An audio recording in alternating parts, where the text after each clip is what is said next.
Tudo bem, galera? Professor Pablo, de Biologia. E hoje a gente vai falar de um assunto para vocês que para muitos é um terror. Para muitos é aquele assunto que quando você vê, você tem aquela sensação de que, bom, eu não vou dar conta, é muito difícil. Genética, e aí a gente vai falar hoje basicamente dos princípios básicos, dos conceitos básicos da genética, que são aqueles conceitos que dão solidez, que nos preparam para que nós possamos encarar os desafios maiores da genética, dos problemas mais cavernosos da genética, ok? Para a gente poder entender, para a gente conseguir entender genética, a gente precisa estar com esses conceitos bem solidificados, com esses conceitos bem definidos. Caso contrário, a gente vai ter dificuldades. Por quê? Porque são conceitos muito específicos, são situações muito particulares. Então hoje a gente vai falar um pouquinho sobre os fundamentos da genética. Tá? De onde é que eu criei? De onde é que eu tirei isso? Na verdade, observando provas de vestibulares, observando a prova do Enem, são questões, são tópicos que eles estão envolvidos não só no assunto da genética, aí vocês vão ver que existe um link com vários outros assuntos. Então, é algo que nós precisamos ter de uma maneira muito bem esclarecida para que nós possamos ter, né, um entendimento, para que a gente consiga fluir dentro da genética e, mais do que isso, passar a gostar da genética. Detalhe, quem passa a entender os conceitos, né, básicos, quem começa a entender a genética, ele passa a ter uma afinidade maior, ele passa a gostar mais, porque traz a ele uma sensação de conforto e segurança para navegar nesse universo que é a genética. Então, a gente vai começar com a genética, e aí a gente não tem como falar de genética, e quando a gente fala de genética, o nome que nos vem à mente é Gregor Mendel. Gregor Mendel, ele é considerado o pai da genética.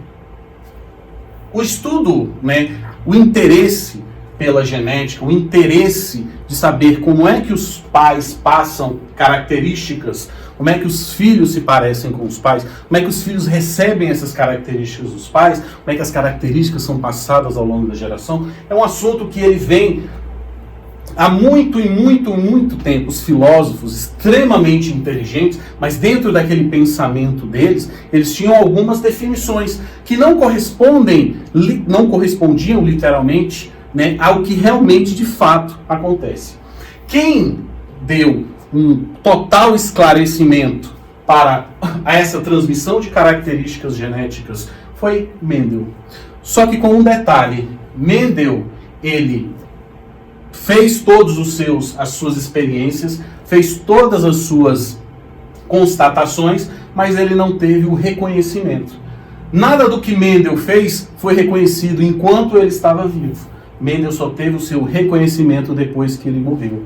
Ou seja, quando Mendel lançou os seus estudos, publicou os seus estudos sobre genética, ele foi considerado um estudo irrelevante. Ninguém deu importância para aquilo. Primeiramente, por quê? Porque não se tinha determinadas ferramentas, determinados conhecimentos que vieram com o passar do tempo. E quando esses conhecimentos eles apareceram, alguém lembrou, falou, realmente, Mendel tinha razão. E aí voltaram lá nos estudos de Mendel e perceberam que ele tinha, de certa forma, revolucionado toda a ciência com esse estudo da genética. Ok? Então, Mendel, né, o pai da genética, e dentre outras coisas, Mendel nos ensina que saber o que perguntar já é saber a metade. Então uma das coisas que Mendel mais fez, com certeza, foi perguntar. E dentro dessas perguntas, essas perguntas certamente lhe trouxeram inquietações que fizeram com que ele conseguisse, né, com aquilo que ele tinha para a sua época, desenvolver o estudo da genética.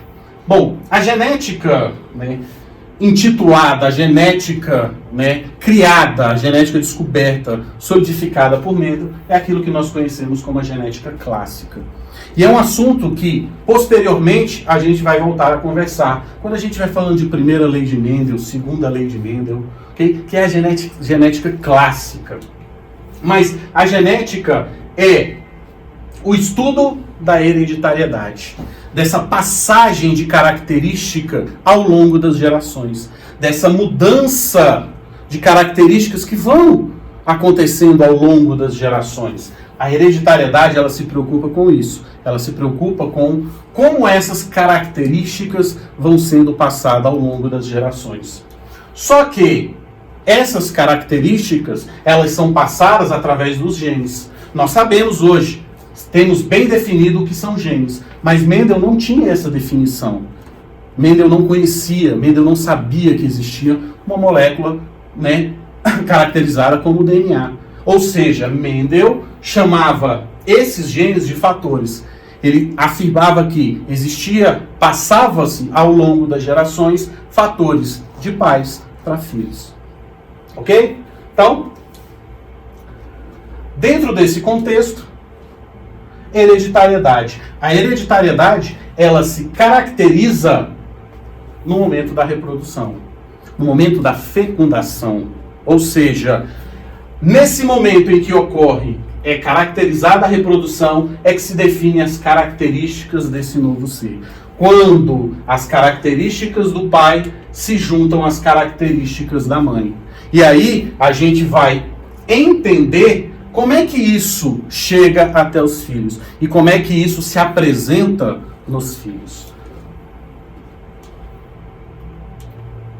Bom,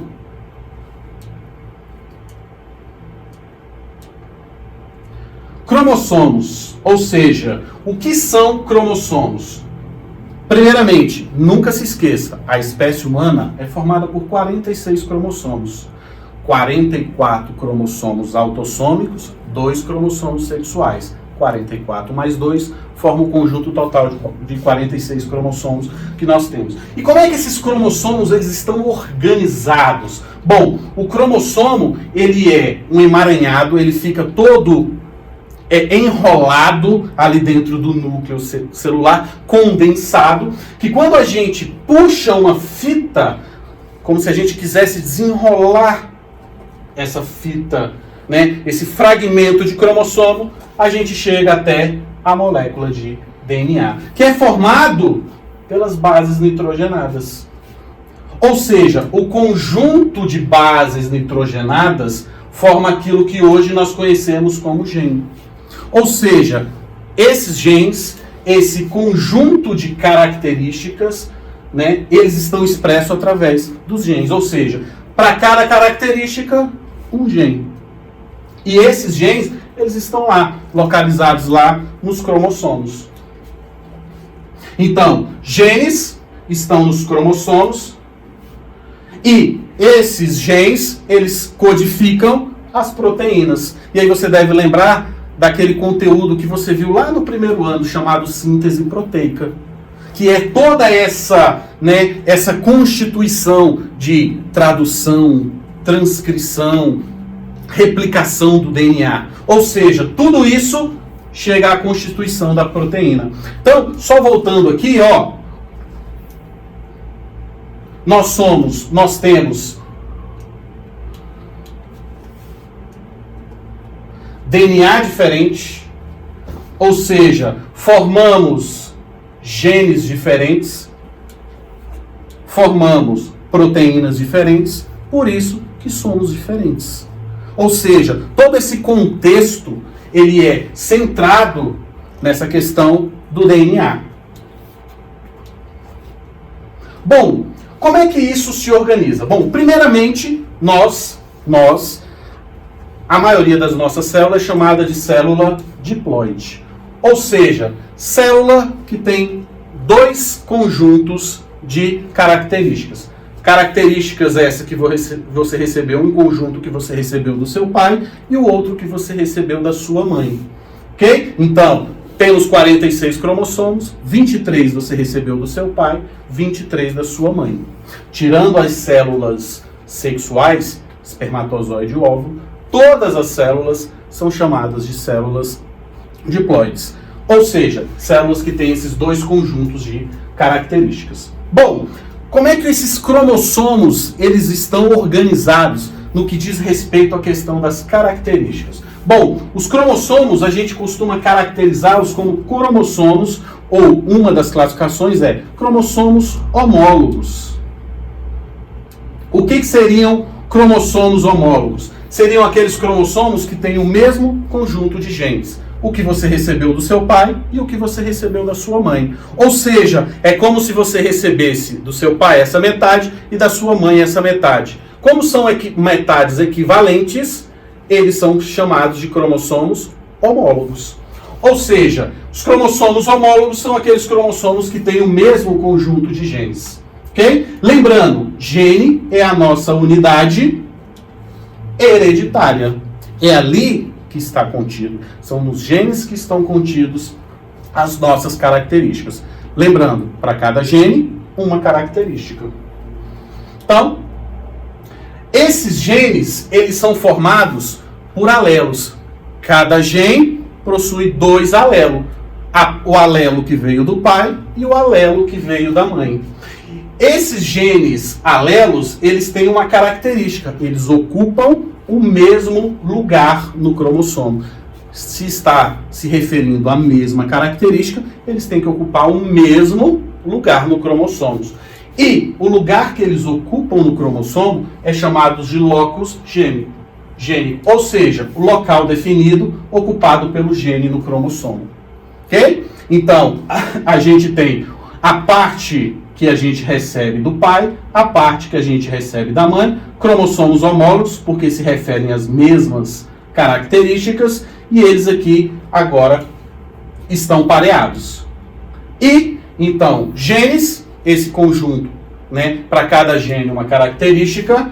Dentro dos genes, nós temos os alelos estão no mesmo locus gene, e esses alelos apresentam características, ou seja, eles podem ser iguais. Sendo iguais, a gente chama de homozigoto, ou seja, quando a característica que você recebeu do pai é igual, o alelo que você recebeu do pai é igual ao alelo que você recebeu da mãe, ou seja, a gente diz que são alelos iguais, alelos puros, ou seja, alelos que apresentam a mesma informação genética. E isso vai fazer com que nós tenhamos 2 grupos de alelos iguais. Eles podem ser alelos homozigotos, ou homozigotos dominantes, ou homozigotos recessivos. Mas, professor, mas por que usa azão, bezão? Você pode usar o que você quiser. Azão, bezão, cezão, carrão. Pode usar azão, azinho, bezão, bezinho, carrão, carrinho, bolão, bolinho, qualquer coisa. É só uma representação gráfica daquilo que está de fato acontecendo lá nos nossos cromossomos, ok? Então, um grupo de alelos chamado de alelos homozigotos, alelos iguais. E a gente tem um outro grupo que seriam os alelos diferentes, heterozigotos, ok? Ou seja, aqui eu tenho os cromossomos diferentes, eu tenho os cromossomos homólogos. Esses cromossomos homólogos, eles estão posicionados diante da mesma característica, só que a informação passada pelo pai é diferente da informação passada pela mãe. Isso é o que nós chamamos de heterozigoto, ou híbrido, mistura. Okay? E aí você vai perceber que lá na primeira lei de Mendel, quando nós estivermos vendo a primeira lei de Mendel, nós vamos começar a entender essa questão de dominante e recessivo. Qual é a característica que vai se expressar? É a que veio do pai ou é a que veio da mãe? Okay? Mas isso é um assunto lá para as próximas aulas, quando estivermos na primeira lei de Mendel. Ok? E aí, dentro dessa conceituação básica que nós temos 2 conceitos que são importantíssimos: genótipo e fenótipo. Okay? Quem é genótipo e quem é fenótipo? A gente tem uma aula só para genótipo e fenótipo. Mas eu posso te adiantar o seguinte: genótipos são os próprios genes. É aquilo que está escrito no nosso DNA. É aquilo, né? São os alelos que estão lá no nosso DNA. Né? É o nosso azão, azinho. É o que está lá. Ok? E o fenótipo? O fenótipo é o que a gente está vendo. Então, o fenótipo é o genótipo, é o que está escrito no nosso DNA, sofrendo a ação do meio ambiente. Professor, mas como assim sofrendo a ação do meio ambiente? Como? Como é que o meio ambiente vai influenciar nessa questão genética? Vamos imaginar dois irmãos gêmeos. Gêmeos idênticos, gêmeos univitelinos, mesmo DNA, mesmas características genéticas. Um vai para a praia e o outro não vai, fica aqui. Esse que foi para a praia fica lá 30 dias, volta totalmente bronzeado. Eles têm o mesmo genótipo? Tem. Eles continuam tendo o mesmo genótipo. Mas eles apresentam o mesmo fenótipo? Não. Um vai ter a pele clara e o um, naquele momento, vai ter a pele um pouco mais escura. Ok? Então, o fenótipo é essa relação que existe entre o genótipo e o meio ambiente influenciando diretamente sobre ele. Ok? Espero que você tenha gostado, espero que você tenha entendido. Nos próximos encontros, nós aprofundaremos esse nosso estudo em genética. Um grande abraço e a gente se encontra novamente. Valeu!